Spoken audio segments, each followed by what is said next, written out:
Hey everyone, and welcome into Star Wars Galaxy of Heroes Day by Day. Thanks for making space. I hope you enjoyed my little bit of inspired lunacy earlier today with my kind of alter ego I made up on the spot. It was like, it's one of those things that you think about and you're like, why not? So I did it. Incidentally, if you're wondering where the name La Vaga came from, it's because of a YouTube channel that I'm enamored with right now. It's called Sailing La Vagabond. It's just this family that sails around the world, and I'm like in awe of it. It's like, I'm just like, hindsight's always 20/20, right? And everything, including this game, and it's like, well, and it's so funny because in the episode I was just watching, these people are like in phenomenal shape. They live on a boat. They sail around the world, and they don't eat anything, but they're constantly working out on top of managing the boat and everything that goes along with it. And still they're talking about intermittent fasting and all of this stuff. And I'm like, you guys realize you're not fat at all. I mean, and granted, I'm watching a video that's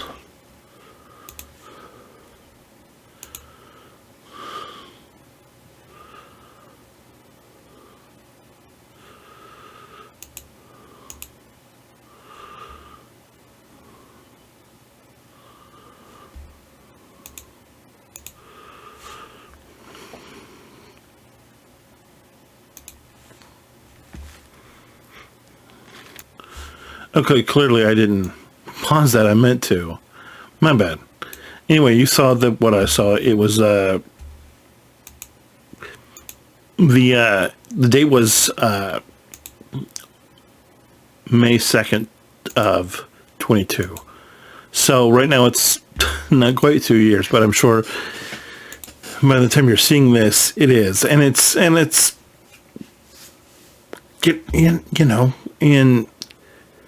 I'm just like, I'm flabbergasted by it. I'm just like, what must that be like? And of course, I know that I'm romanticizing it because I'm like, oh yeah, I could do that, and but these people have been sailing around the world for, I think, 9 years now or something, and I don't know how. I would be fascinated to go back and watch their earliest videos and just watch them learning how to sail and about learning everything that they did. But I mean, they only upload a video a week, I think. At least that's what they claim. And so, I mean, if you go back 9 years and you're like, and I don't know when they started uploading, I'm going to pause it this time and then we'll check. Yeah, so they started their channel at the end of 2014. So almost 10 years ago is when they started. And I just went back and watched most of their very first episode from 2014.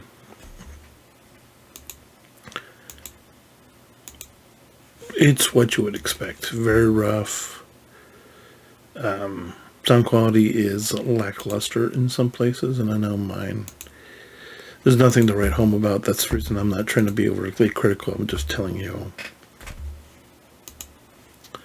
matter of factly, but and the one that I was just watching from about 2 years ago, the quality is like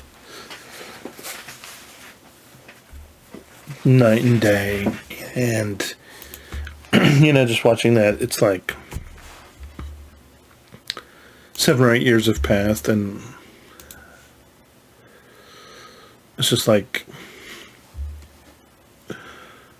I don't know. It's I don't know what to say about it. I mean, just watching that just sort of melts your stress. It's like you're talking about your stress, and then it's like,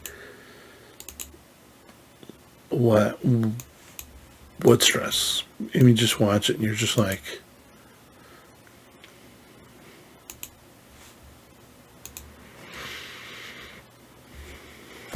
there's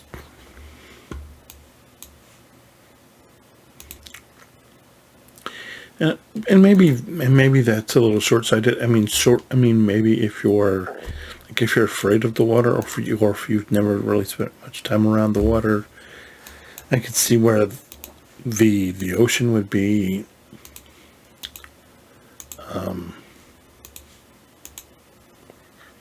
nerve-wracking.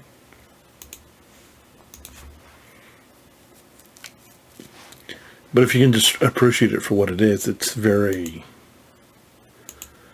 calming. And and for me, it makes me rethink some of the choices that I made, because it's like, yeah, who knows how much that first investment was. I mean, and I have no idea how these are. I'm assuming that that when they started this 10 years ago or so, that they were straight out of college, or maybe even younger, and that this is just something they decided to do, and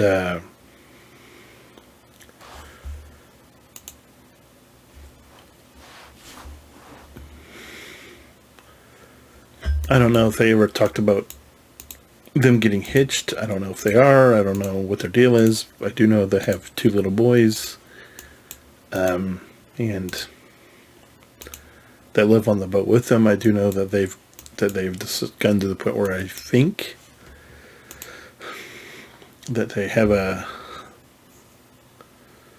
some crew that may rotate in and out or something that they've brought on during the journey. But it's just, for me, it just makes me think, and sort of changes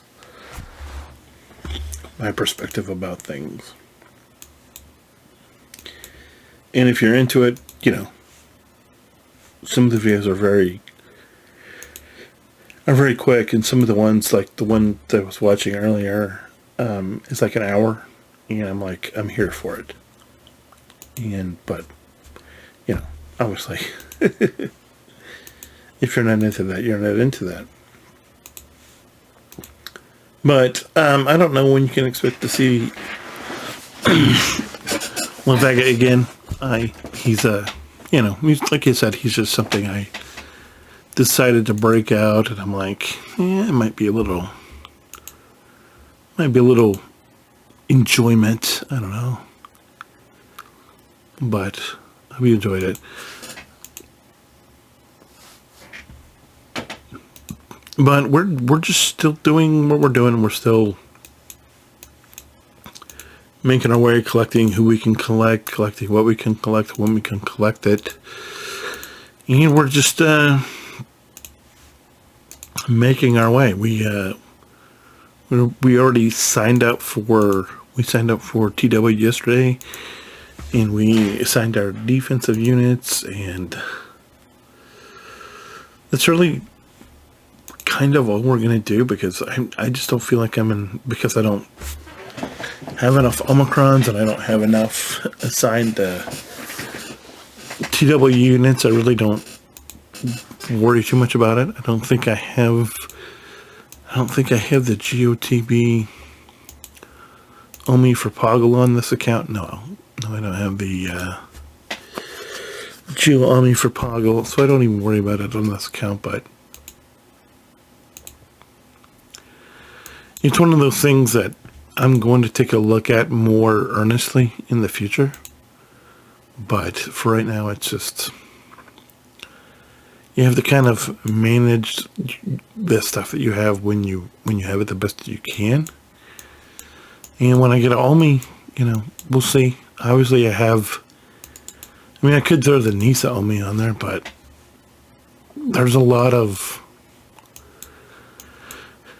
investigation I need to do myself in terms of the next best Omi, and I know a lot of people are like, just put it on, just find a GAC person and put it on him. Yeah, I know, but there's just something about doing stuff that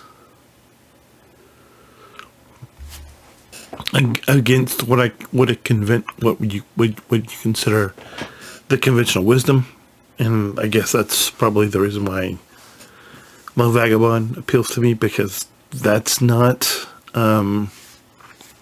conventional by any stretch, and it's very,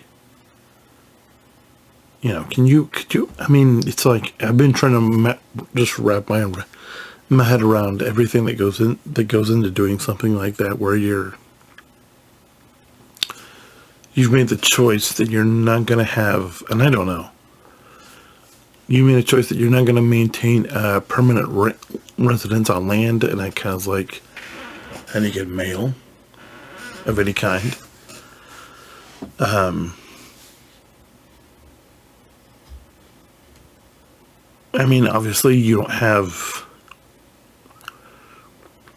your bills are whatever's related to the boat, where if you need maintenance, it's boat related and whatever else. But it just, when you sort of think about that type of stuff, it sort of changes how you look at stuff, because you have to consider something that you've never considered before. And, yeah. But anyway, I did a video that I'm not sure that I'm going to put out about how CLS on my Hyperlight account has just... I'm amazed by that team. I am. I'm like, and that's the reason I'm like, okay, can we finish Nisa? Is Nisa done? Can I do this? Can I finish 3PO now? Can I be done with 3PO now? And, now that we're over 4.1, we've got about 2 million left over, and I just took it to 85. So, and the one thing I did do is I listened to what's his face talking about how Sanjita, about how you don't need to necessarily put Omicrons on all of this, and cyber relations is the one that you need for. So you don't need. So this is Resistance, obviously. This is Rebels, and this is Galactic Republic. So the only one that we're going to need is Cyborg Relations. But we're gonna do the Zetas first. We're gonna do the Zetas first, and then, hopefully we can be ready. Hopefully we can get him ready for prime time shortly and quickly, and I'm excited about it. I'm excited to get him up and going. I'm excited to get the CLS going, because even when we have it going, we're not going to jump straight into normal galactic green and galactic. I mean, you know what I'm trying to say.